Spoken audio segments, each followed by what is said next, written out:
Esan Oriako Txirrindulari Eskolak zikloturista proba aparte urtean zehar, urte askotan zehar antolatzen ditula lasterketak maila guztietan, profesionaletan ez, baina gainontzeko maila guztietan izaten dira lasterketak.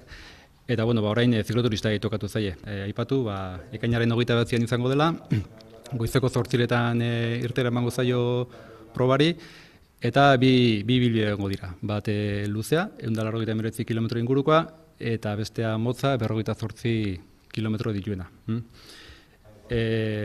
Proba ez kompetitiboa da, hau garrantzitsua da azpimarratzea. Ez dago ez sailkapenik, ez kronometrorik, eta horrelako ezer. Trafiko irekita dago, eta horrek asko balintzatzen du probaren nondik norakoa.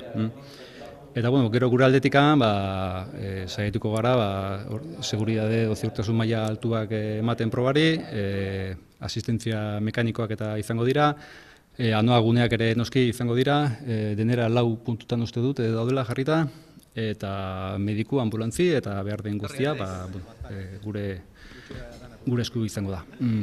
Eta gero esan baita ere, izen emateak datorren astelenean, otsailaren 3an irekitzen direla, kirol probak plataforma erabiliko dugu horretarako.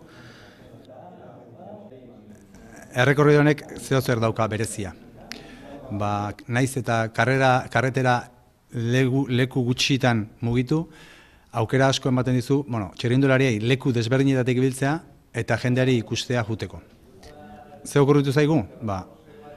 Autobusa bat jartzea, bidanin goien usteko jendea ikustea etortzen den jendeai, bidanin ikusi lehenengo pasoa izango litzatekela 8 eta 4 handikan oinez 5 kilometro dia, ordu bete daukezu, txirrindulariak Santa Mainako goia o Santa Gedako goia iristen dianen, han 5 kilometro orduko denbora emate dizu lasai juteko eta disfrutatzeko horko pasoa. Eta handikan Mandubia daude 11 kilometro, oinez.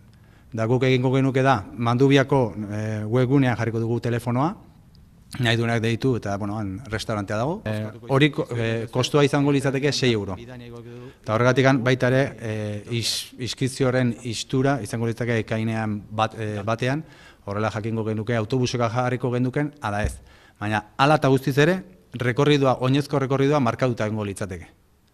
Dorsala jasotzea izango litzateke bezperan, larun batean, 28, ekaineako 28, eta han daukegun asmoa da, hemen batzuk badaude, IBK eta Arsuaga eta Atxema Begiristain adibidez dendak Tolosakoak, txirrindularitzako mundukoak abisatuta daude, karpa batzuk montatu nahi baitituzte, esposizio moduan, eta baita ere beste biziketako markak dendak eta arropako dendak ere abisatuta daude, etortzeko eta pixka bat festa moduan egingo da dorsal repartizioa.